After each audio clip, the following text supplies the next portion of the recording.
mortos e um sobrevivente. Todos pertencentes ao Conselho Oficial de Praxe Académica da Universidade Lusófona, todos obrigados a assinar um termo de responsabilidade.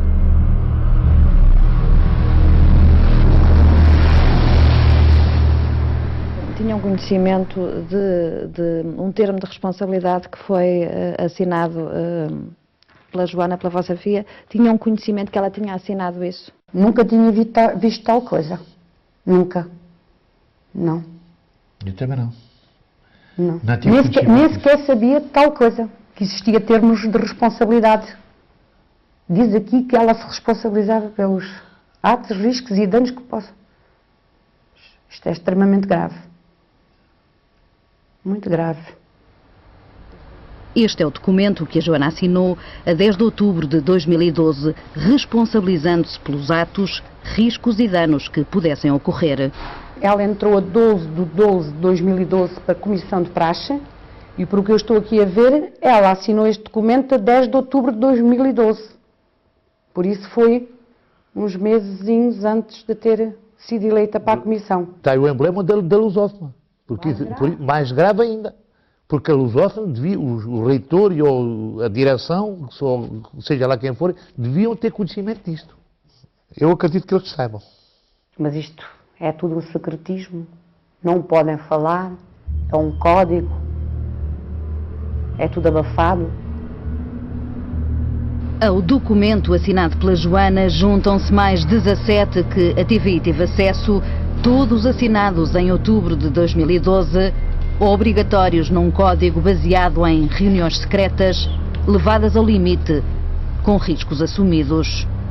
O documento que tenho em mãos é a prova disso mesmo, um relatório sobre um fim de semana idêntico ao do MECO, passado em Santarém. Está datado de 16 de dezembro de 2011. Participam 4 elementos da Comissão de Praxe, um representante de curso, Joana, com o nome de código Guedes, e com ela a pescadora, o nome de código usado por uma das melhores amigas de Joana. Na altura eram na hierarquia da praxe pastranas, um título dado a todos os estudantes que estão vinculados à praxe académica com 2 matrículas na Universidade Lusófona. Antes já tinham sido besta e caloiras, a base da hierarquia. A mensagem era clara, o fim de semana tinha como objetivo fazer um clique académico nos pastranos, ou seja, ensinamentos que iam para além de explicações em atividades ditas normais. Tiveram que sentir tudo o que lhes foi transmitido, com dores, com choros. As provas começam ainda durante a viagem de ida. Estávamos no meio da Lesíria e do Tejo e escondemos os carros. Dissemos que tinham que fazer o resto do caminho a pé. Elas muito assustadas, no escuro, com quem se ladrar. Ainda nessa noite, já na casa alugada, mais um desafio é proposto. Vamos testar como é que elas reagem em pressão. Fomos para uma sala completamente às escuras. A comissão de praxe estava escondida no escuro a bater com a capa nas portas, no chão, nas paredes. Um dos veteranos pergunta à Joana: por que estás aqui? O que é para ti a base do academismo? Se a representante e a comissão se atirassem a um poço, também te atiravas? O relatório conclui: as respostas de Guedes foram muito renitentes. Chegou ao ponto de dizer que não se atirava ao poço, ou seja, ainda estavam muito cruas.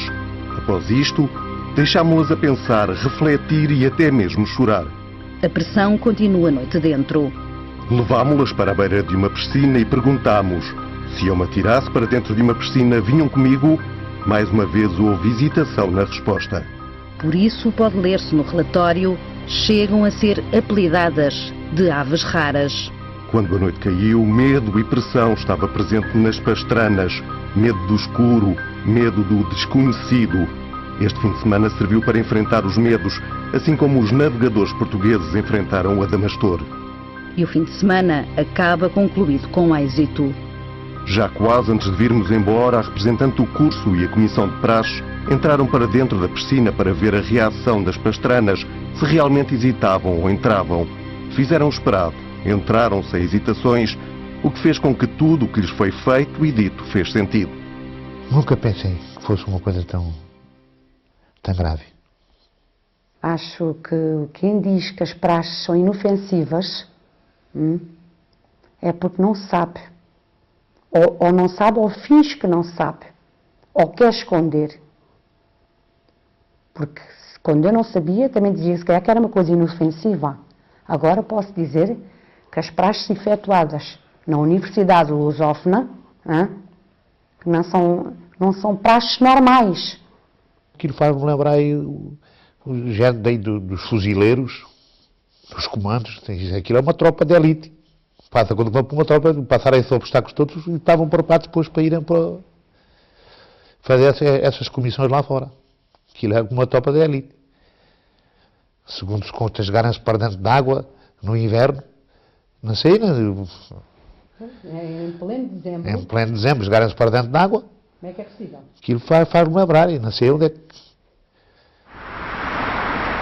A obediência segue à hierarquia, preparadas para subirem de título. Em apenas um ano, Joana sobe à categoria de doutora e passa a fazer parte da comissão de praxe.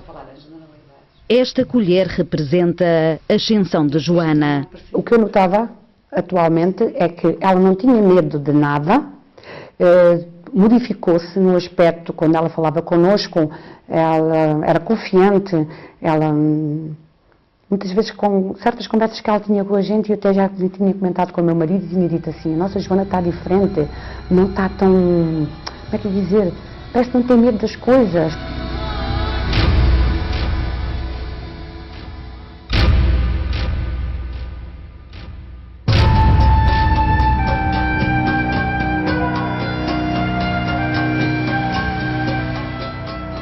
Com o título de doutora, Joana já podia praxar, mas a avaliação continuava. Muito provavelmente foi o que aconteceu naquela noite trágica. Com o Duque presente, o chefe máximo da praxe académica, o fim de semana do MECO seria uma espécie de teste para avaliar praxes. Segundo o Código de Conduta, só o Duque é que não pode ser alvo de praxe académica.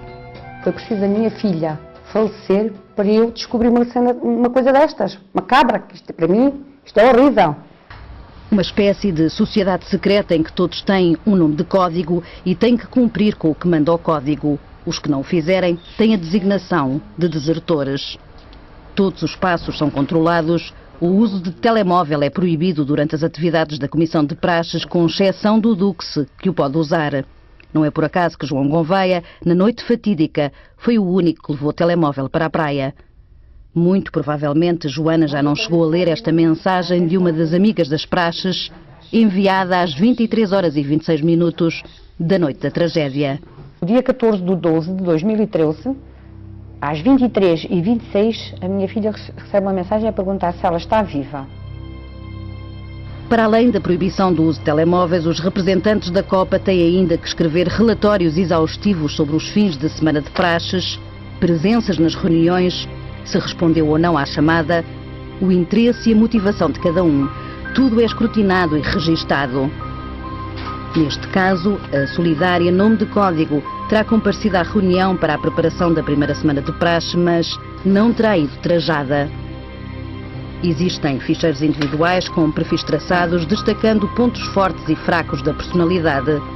No caso da Joana, é salientado como ponto forte o facto de opinar, de ser interessada, responsável e motivada. Como ponto fraco, não transmitir a opinião a quem deve. Aqui, por exemplo, Chinese, nome de código, é considerado demasiado brando. A pescadora, uma das amigas da Joana, é tida como corajosa, mas insegura e com dificuldade em confiar. Um controle de personalidade ao mesmo tempo que é exigido rigor na apresentação. Sapatos pretos, estilo clássico, com salto de 3 cm, sem fivelas ou apliques. É proibido usar pulseiras, brincos, anéis, maquilhagem. Não achava também estranho, achava normal. Sim, como é que é dizer? Eu digo assim, mesmo assim, que é que vocês não podem ir com as unhas pintadas? Mãe, é regras. É o que ela me diz, são coisas, são regras. Quem não obedecer é castigado e poderá ter mesmo que ir a julgamento com um juiz, neste caso o Dux ou o Honoris Dux, o título máximo da hierarquia e ainda os respectivos advogados. No dia 14 de dezembro, Joana e mais 5 colegas morrem trajadas nas águas turbulentas do Meco. Muito provavelmente sem sequer terem dimensionado o risco e o perigo que as esperava. Acho que elas nem sequer pensavam nisso. Eu penso que elas não tinham noção disso. Não. Porque elas viviam para aquilo. Eu penso que era isso. Ela adorava o traje, ela adorava andar trajada. Eu penso que ela talvez tenha morrido feliz. Porque estava trajada, estava naquilo que ela gostava, ela nunca pensou que aquilo fosse perigo. Porque eu tenho a certeza, se a minha filha pensasse que aquilo era perigoso, eu acho que ela não tinha ido para aquilo. Mais de um mês depois da tragédia no Meco, permanecem muitas perguntas sem resposta. Foi o que me restou do traje foi estas 2 camisas, e estão cheias de betadine, porque ela estava doente da garganta e levava um frasco de betadine. Esse frasco desapareceu, que não me foi dado, não sei se despejaram, que deve ter havido qualquer coisa, com a pressa de arrumarem as coisas, despejaram e jogaram-no fora. Mas acha que isso foi arrumado à pressa? É isso? Eu acho que isso foi arrumado à pressa, que jogaram isto lá para dentro do saco, porque estava tudo machucado, e eu nem sequer ainda consegui, nem sequer lavei isto, tenho tido isto dentro do saco, porque nem sequer tenho coragem só de pensar que é o que me resta do traje dela, não é? Não tive coragem de lavar isto. Achou estranho o facto de terem sido entregues na lusófona? Foi. Não esperaram que os pais chegassem. Eu cá para mim, aquela casa, ninguém tinha entrado na casa até os pais chegarem. E os pais é que haviam de ver qual eram os pertences dos filhos. Por isso os pertences foram remexidos. Eu não sei se está aqui as coisas todas da minha filha. Pode faltar alguma coisa. E eu não sei, sinceramente. Quem é que arrumou as coisas? Que é isso que eu gostava de saber. Quem é que pôs as coisas nos sacos? Teve que ser alguém que sabia, mais ou menos. Porque as coisas da Joana estavam ali todas certinhas. Só a única coisa que estava fora era a bolsinha de cosmética e a manta. O resto estava tudo no sítio certo.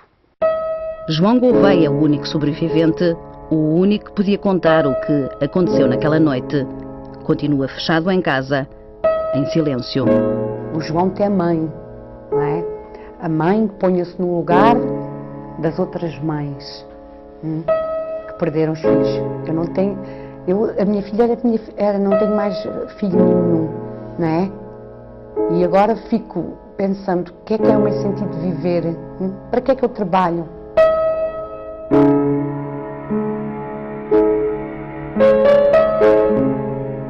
Se o João Gouveia me ouve, que fale. Já nada me traz a minha filha de volta, não é? A minha vida já não vai ser igual. Mas eu quero a verdade.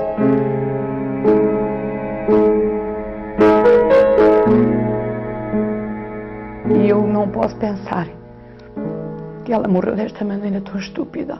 Uma jovem com 21 anos morre de uma maneira tão trágica. Uma menina linda, que acabou desfigurada, irreconhecível, e que nós não conseguimos ver.